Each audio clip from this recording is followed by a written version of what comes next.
खुदावंद मेरा चौपान है और मुझे कमी ना होगी। वो मुझे हरी हरी चरागाहों में बैठाता है। प्रेज द लॉर्ड, आमेन। तेरे घर का दरबार होना, praise the Lord, amen, hallelujah. आए उसके घर में जश्न मनाते हैं क्योंकि उसके घर में खुशी है, उसके घर में शादमानी है।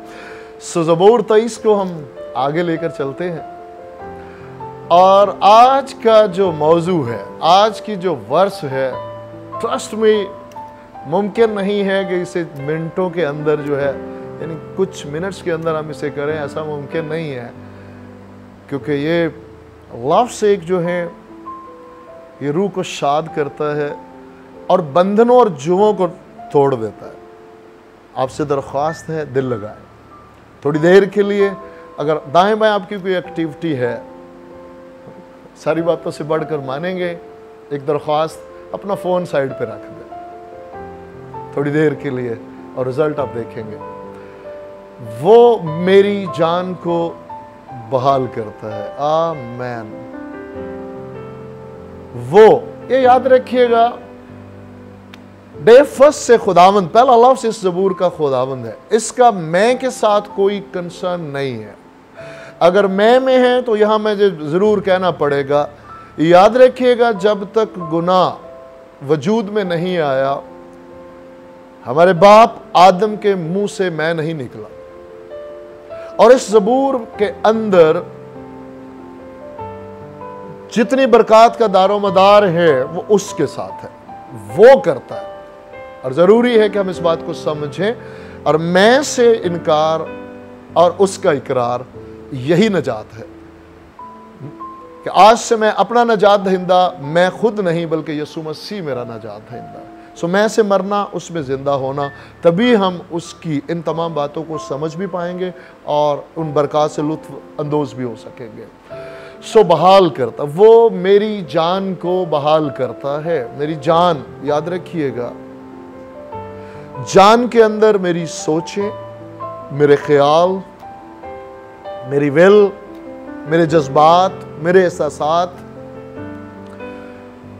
सो जब बहाली की बात आएगी तो याद रखिएगा, बहाल का लफ्ज़ आते ही आपको एक मंजर सामने आ जाना चाहिए कि किसी जगह पर कोई खूबसूरत बिल्डिंग है, कोई खूबसूरत शख्सियत है जो किसी हादसे के बायस तबाह बर्बाद हो गई और फिर एक वक्त पे उसे बहाल करने का सोचा गया और उसकी बहाली का मंसूबा बनाया गया।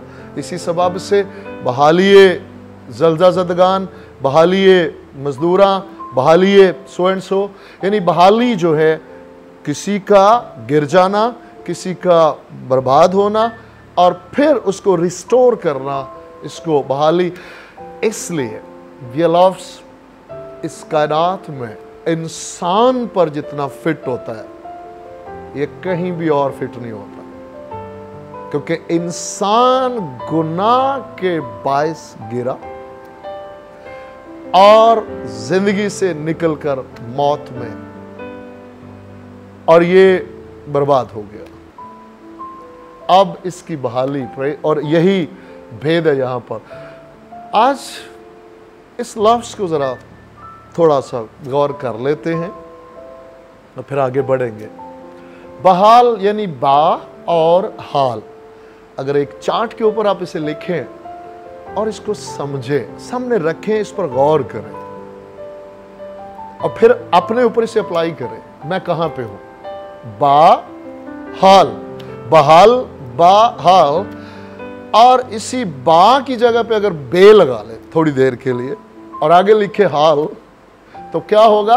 बेहाल।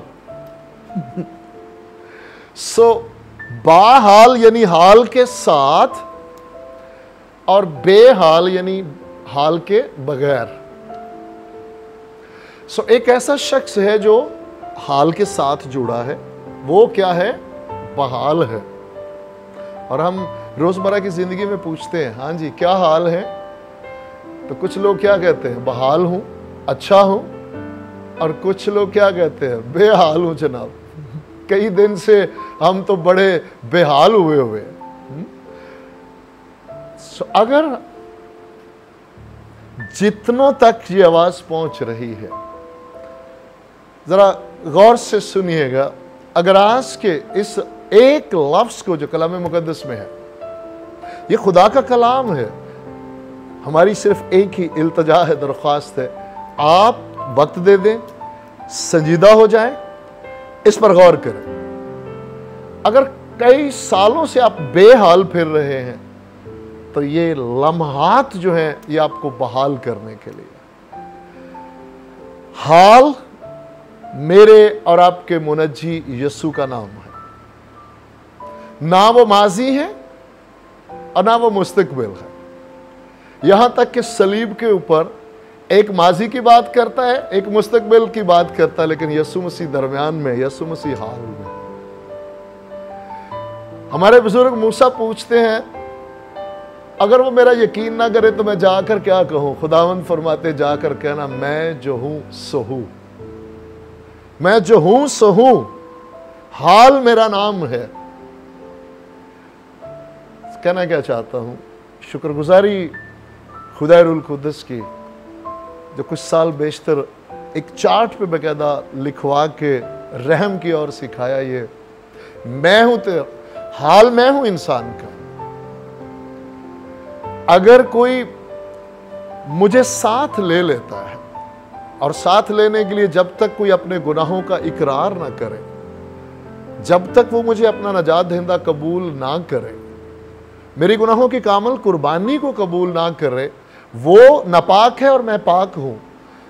मेरी पाकीज़गी को कबूल किए बगैर वो मेरे साथ जुड़ नहीं सकता, जो कि बख्शिश में है। मैं तैयार हूं, बाहें फैलाए खड़ा हूं। ठीक, जिसने उसे अपने साथ लिया या उसके साथ हो गया, दोनों सूरतों में हाल के साथ जुड़ गया, वो क्या हो गया? बहाल हो गया। अदन में जब उससे अलहदा हुआ तो क्या हुआ? बेहाल हो गया। उसके बगैर, यहोवा खुदावंद के बगैर क्या हुआ? बेहाल हो गया।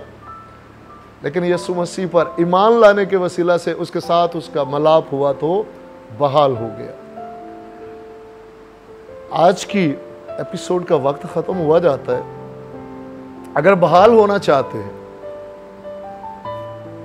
तो उसके साथ जुड़ जाए, और जुड़ने के लिए क्या है? उसे अपना शख्सी नजात दहिंदा कबूल करें, साथ रहिएगा। ये बहाल अभी खत्म नहीं हुआ, अभी हम बाइबल मुकद्दस में चलेंगे वापस, इस बहाल पे हम बात करेंगे अगली एपिसोड में। लेकिन ये जरूर है, आए अपनी भूख और प्यास को बढ़ाए। खुदावंद आपसे भूख और प्यास चाहता है। एक लम्हा के लिए अपनी आंखों को बंद करें और मांगे उससे भूख कि खुदावंद मैं इस भेद को, इस मुकाशफे को जानना चाहती हूँ, जानना चाहता हूँ। खुदाए रूल कुदस मेरी मदद फरमाए, क्योंकि मैं बेहाल से निकलकर बहाल में जाना चाहता हूँ, बहाल होना चाहता हूँ, ताकि औरों को भी बहाल कर सकूँ। वफादार बुजुर्ग आसमानी बाप यीशु के नाम में हम शुक्रगुजारी करते हैं। खुदाए रूल कुदस, हम शुक्रगुजार है कि आप बहाल करना चाहते हैं। कोड़ी आता है और पूछता है, चाहता है, कुदरत पर यकीन रखता है, लेकिन दिल की हालत से वाकिफ नहीं। कहता अगर तू चाहे तो मुझे पाक और साफ कर सकता है, और आप फरमाते हैं मैं चाहता हूं। और आज भी खुदावंद आप चाहते हैं कि जिंदगियां बहाल हों। यीशु के नाम में बाप, एक एक बेटी को, बेटे को, बुजुर्ग बच्चे को खुदावंद लेकर आपके फजल वाले तख्त के सामने हम हाजिर हैं। खुदावंद यीशु मसीह के नाम में एक एक जिंदगी जो बेहाल है खुदावंद बहाल हो जाए। खुदा आपके इस कलाम के वसीला से आपसे जो दूर हैं आपके करीब आ जाए, आपसे लिपट जाएं, आप उनका हाल बन जाएं खुदावंद। और कोई पूछे कि तेरा क्या हाल है तो कहने वाले हूँ यीशु मसीह मेरा हाल है, और वो हमेशा भला है, वो हमेशा अच्छा है। यीशु मसीह से लिपटने के वसीला से मेरा हाल मुस्तकबिल हमेशा ही अच्छा है, उसके जलाल के लिए। मसीह के नाम में आमीन।